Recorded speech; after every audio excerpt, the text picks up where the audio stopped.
So வக்ராசனாவோடைய beginners level எப்படி செய்கிறோன்னா, இப்போ ரைட் நீ டு செஸ்ட்டு கொண்டு வந்துட்டு ரைட் ஹேண்டை பின்னாடி வச்சு பொறுமையாக லெஃப்ட் ஹேண்டை வந்து இப்படி முடிஞ்ச அளவுக்கு எல்போவால் பிடிச்சிக்கிறோம். இப்போ இங்கே என்னென்ன ஷோல்டர் திரும்பலை, கொஞ்சம் திருப்புங்க, பின்னாடி பாருங்கள். இப்போ ஃபுல்லாக திரும்பலை இல்லையா? இதில் 2 லாக் இருக்குது. என்னன்னா, முதல்ல இந்த காலை கொஞ்சம் லூஸ் கொடுத்துட்டு என்ன பண்ணுறோம், கொஞ்சம் லூஸ் கொடுக்குறோம், இறக்கக்கூடாது. வயிறை வெளியே தள்ளணும். தள்ளிட்டே இப்போ ஷோல்டர் உங்களுக்கு ஓப்பன் ஆகிடுச்சு. இப்போ இந்த முட்டி இழுத்துக்கோங்க.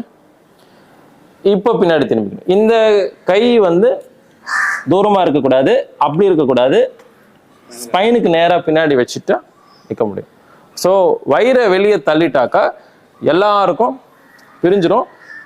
ஷோல்டரை முறுக்கி திருப்புறது தான் மெயினான வேலையை.